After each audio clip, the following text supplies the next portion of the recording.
Physical environment का एक unit number 9 में एक टॉपिक है वेस्ट। वेस्ट का मतलब कचरा।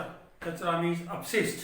हमने वो अपशिष्ट क्या होते हैं उसके बारे अपशिष्ट कितने प्रकार के सिलेबस में लिखा हुआ है। सॉलिड, लिक्विड, बायोमेडिकल, ई वेस्ट, हैजर्डस वेस्ट, ये लिखा हुआ है। संकटकारी वेस्ट जो हमारे लिए बहुत दूषित है, उनका वेस्ट की बात। मेरे ख्याल में वेस्ट लिख के उसने आगे कॉलम में कुछ नहीं लिखा कि वेस्ट क्या है दोस्तों।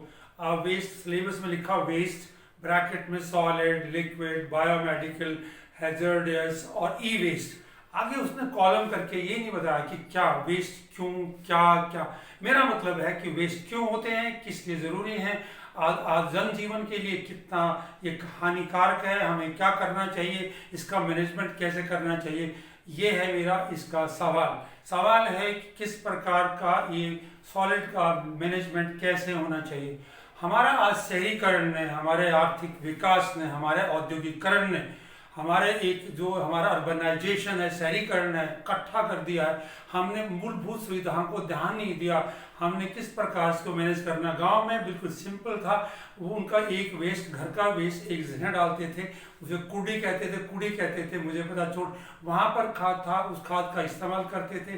बाद में उसी खाद को, ऑर्गेनिक खाद को हम कंपोजिट खाद लगा के, कंपोस्ट खाद लगा के हम ऑर्गेनिक फर्टिलाइजर के रूप में करते थे।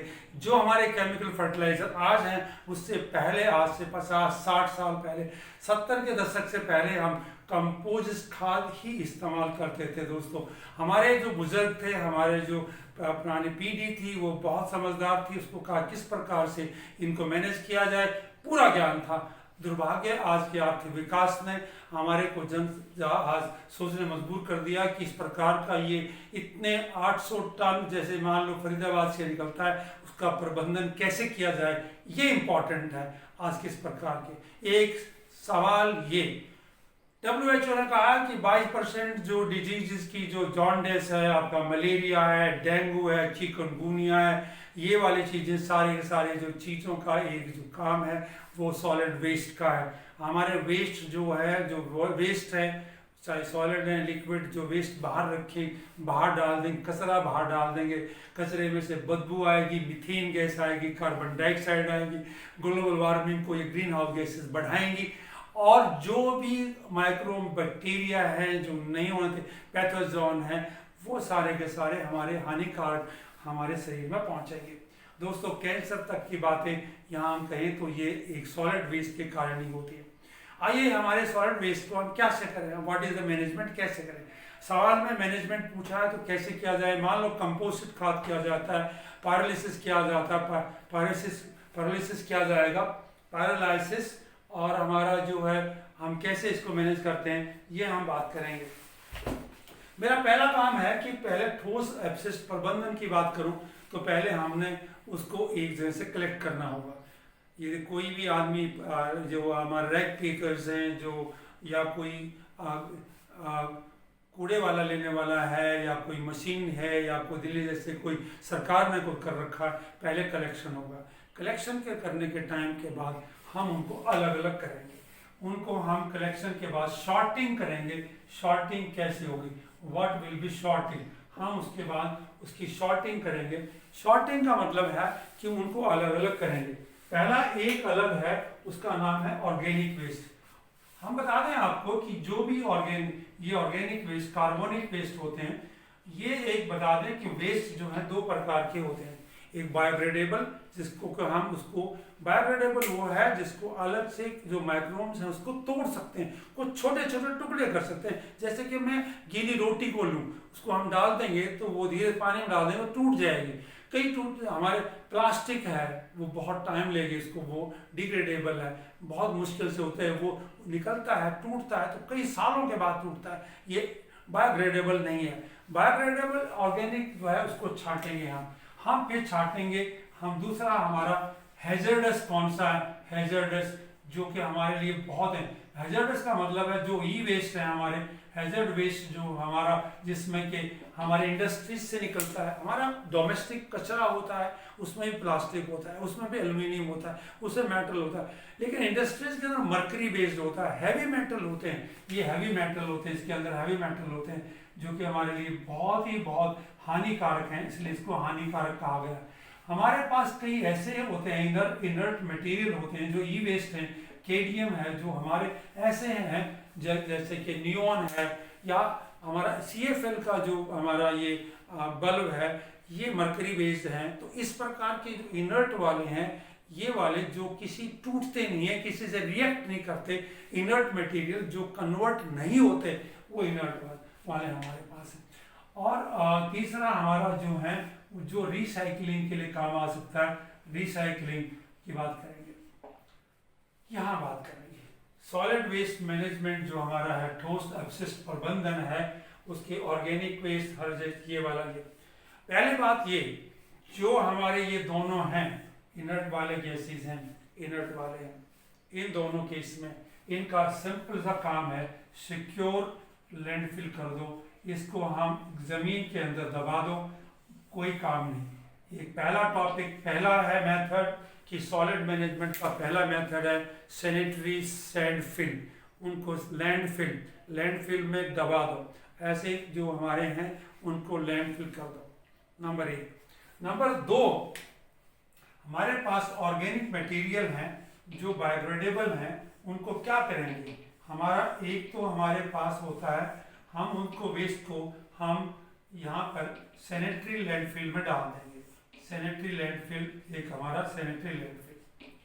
और दूसरा क्या है कि एक हमारे पास हम उनको एक वर्मी कंपोस्टिंग करेंगे। हम जो माइक्रोब्स हैं जैसे अर्थवर्म है, उनकी मदद से हम इसको कंपोस्ट करेंगे, और कंपोस्ट करके हम इसको फर्टिलाइजर मार्केट में बेचेंगे। इसे हम एरोबिक कहते हैं। एरोबिक में मतलब है कि जो aerobic in the presence of air, aerobic means एक एरोबिक हम चेंज करेंगे, कंपोस्टिंग करेंगे इन प्रेजेंस ऑफ एयर। एक है एनॉर्बिक। एनॉर्बिक मीन्स एनॉर्बिक मटेरियल जो हम करेंगे, कंपोस्टिंग करेंगे, लेकिन composting it is done without air. यहाँ पर हम करेंगे कंपोस्टिंग होगी, कंपोस्ट बनेगा, लेकिन वो बिना एयर के हम करेंगे। एक मेथड हमने बताया मैनेज करने वाला, वो है सैनिटरी लैंडफिल। लेकिन लैंडफिल तो कर देंगे, लैंडफिल हम इकट्ठा कर देंगे। हमने देखा हमारे जो दिल्ली में देखेंगे बड़े बड़े पहाड़ से बना रखे हैं, लेकर डंप कर दिया, ट्रक लेकर ऊपर, और पूरे पहाड़ बन गए। वो पहाड़ जलाते भी रहते हैं। मेरा गांव के नजदीक जब जाते हैं तो बदबू आती है, वहाँ धुआं निकला हुआ था, मीथेन, कार्बन मोनोऑक्साइड हवा में इतनी आती रहती है। ये मीथेन देता है, ये कार्बन मोनोऑक्साइड देता है। इस प्रकार से ये दूसरा, ये जो साथ में जमीन है, जब बरसात होती है तो पानी साथ वाली जमीन में बहता है, जमीन के अंदर सिप हो जाता है, और वो सिप होने के बाद नाइट्रेट जो मात्रा हमारे नहीं चाहिए फूड चेन से हमारे शरीरों में आती है, मानव के लिए कैंसर तक का भी आह्वान होता है इससे, ये वाला। नंबर दूसरा हमारा एक टॉपिक हमारा कंपोस्टिंग का है। हमने अभी आपको बताया वर्मी कंपोस्टिंग करेंगे या कंपोस्टिंग करेंगे। जो सॉलिड वेस्ट है, जो कचरा है, जो उसको हम कीचड़ को तो हम अलग करेंगे, कीचड़ को तो अलग दबा के कर लेंगे, कीचड़ का अलग बना दें। इधर हमारे पास कीचड़ है, इधर आप देखोगे जो मेन होल है उसमें से कचरा निकालते हैं, तो दैट कैन बी यूज, उस कचरे को भी हम एक कंपोजिट खाद के रूप में इस्तेमाल कर सकते हैं। जो हमारा कचरा गंदा निकलता है वो उसका इस्तेमाल कर सकते हैं, वो कीचड़ से। यहाँ एक कीचड़ की बात करूंगा, यहाँ कीचड़ है, उसको हम स्लज बोलते हैं, ये स्लजिंग कहलाता है, ये स्लज है। ये यहाँ पर सड़ी गली सब्जियां हैं, एग्रीकल्चर वेस्ट है, इनको हम कंपोजिट बना सकते हैं। घर का कैटल का जो लेफ्ट ओवर है, कैटल जो का एक्सक्रेटा है, एक्सक्रेटा कैटल का जो हम पशु रखते हैं उनका जो वेस्ट होता है, उसका एक्सक्रेटा गोबर होता है, तो हम गोबर को लेके कुड़िम डालते हैं और वहाँ हम खाद बनाते हैं। वो है इनप्रेज एरोबिक। वहाँ पर कीड़े हो जाएंगे, कीड़े हम छोड़ देते हैं, नहीं अपने आप भगवान देता है, और एक कंपोजिट खाद आता है जो हम मैंने पहले बताया था कि 70 से पहले, फर्टिलाइजर से पहले हम कंपोजिट खाद का इस्तेमाल करते थे और स्वस्थ रहते थे। तीसरा हमारा रिसाइकलिंग, जो मैं बात कर रहा हूँ, रिसाइकलिंग मैं आपको बता दूं, यदि जिंदगी में जीना है तो आज के ज़माने में, कोरोना के युग में 3 R की बात, हम 3 R में हम ये 3 R का मतलब है reuse, recycle, and third refuse to use the three things. यदि आपने सस्टेनेबल डेवलपमेंट करनी है, सस्टेनेबल डेवलपमेंट करनी है, आगे भविष्य को देखना है, आपने अपने आप को स्वस्थ रखना है, तो रिसाइकल, रीयूज एंड रिफ्यूज, आप उन चीज़ों को इस्तेमाल करो, दोबारा इस्तेमाल करो, जो बार बार इस्तेमाल करो ताकि उसका प्रोडक्शन कम हो। दोस्तों ये है 3R। तो रिसाइकलिंग वन, जो चीज़ें हम दोबारा रिसाइकलिंग करके यूज करके मार्केट में दे सकते हैं, डू इट। ये एक जो वेस्ट मटेरियल है उसका यूज करो, ये नहीं है कि उसको फेंक दो, उसको यूज करो, ट्राई टू, उसको ज़रूरी है कि उसको दोबारा ठीक कर उसका इस्तेमाल किया जाए।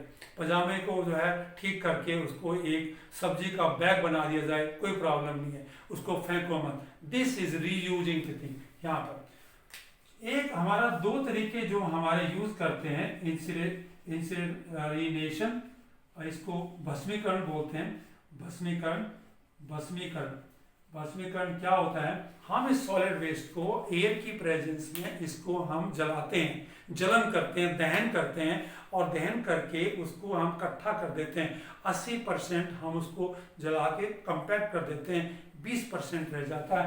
ये इसका इस्तेमाल, इसका इंसिनरेशन बोलते हैं। This is what use here. Incineration मतलब यहाँ पर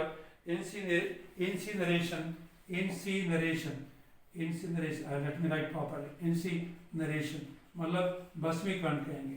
एक होता है पायरोलाइसिस का मतलब है इसका मतलब है जलाना होता है, लेकिन जलाने का मतलब यहाँ पर इन एब्सेंस ऑफ एयर, यहाँ पर दहन किया जाता है।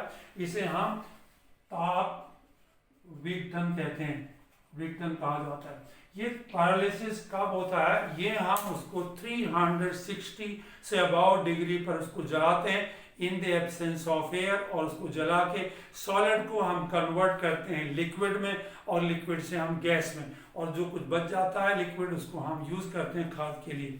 This is the method. हम इस प्रकार के मेथड सॉलिड वेस्ट के, जो मेथड जो हमारा बायोमेडिकल हैजर्डस और ई वेस्ट जो हमारे होते हैं, जो हमारे लैपटॉप हैं, जो हमारी बैटरीज हैं, जो इस प्रकार की चीज़ें हैं, जो कि CFL का बल्ब है या मरकरी ट्यूबलाइट है, इस प्रकार की जो चीज़ें हैं, उनको हमने ध्यान से एक ही काम करना है, उनको हमें कोई सेग्रीगेट करके हमने उसको ज़मीन के अंदर दबाना है, उनको ये और सिक्योर लैंडफिल करना है। उनके नीचे सिक्योर लैंड का मतलब है कि उसके नीचे जो बॉटम है उसके नीचे और साइड में ऐसा करना है, ऐसा कुछ बिछाना है कि उसके गलने के बाद वो ज़मीन के अंदर की चीज़ें अंदर ना जाए। ये इस तरह का हमने लैंडफिल करना। This is management. सवाल एग्जाम में आने वाले ये है कि पैरालिसिस क्या होता है, पैरालिसिस किस तरह होता है, ABCD। in the absence of heating, in the absence of air, no air or chemical। तो आपको पता है paralysis is the process of managing the waste in the absence of air। and composting is the process of changing the organic material into the organic fertilizer। हम compost खाद उसे कहते हैं जो हमारा कचरा है, जो हमारा बायोडिग्रेडेबल मटेरियल है, उसको हम उसके माइक्रोब्स के द्वारा उसको कन्वर्ट कर दें in terms of fertiliser known as this one. दोस्तों ये है हमारा इंसिनरेशन। क्या होता है इंसिनरेशन इज भस्मीकरण होता है कि हम सॉलिड वेस्ट को जलाते हैं और in the presence of air. और उसकी एक कमी तो ये है कि जलाने से कार्बन डाइऑक्साइड, कार्बन मोनोऑक्साइड और ये मीथेन निकलते हैं, लेकिन ये एक प्रोसेस है जिसमें 80% वॉल्यूम ऑफ सॉलिड को कंपैक्ट किया जाता है और 20% रह जाता है। तो ये हमने आज का टॉपिक हमने जो किया वो सॉलिड बायोमेडिकल वेस्टेज और ई वेस्ट को कैसे सॉलिड के रूप में कैसे किया जाए, ये हमने इस टॉपिक में किया। मेरा अगला टॉपिक हो गया कि लिक्विड वेस्ट को कैसे अरेंज किया जाए, कैसे उसको करते हैं। लिक्विड वेस्ट के बारे में मैं अगले वीडियो में बताऊंगा। आज मेरा था सिर्फ सॉलिड वेस्ट मैनेजमेंट जो हमने आज पढ़ा और किस प्रकार के हमारे मेथड है उनका। एक है सैनिटरी लैंडफिल, दूसरा composting and recycling, incineration and paralysis. Thank you so much.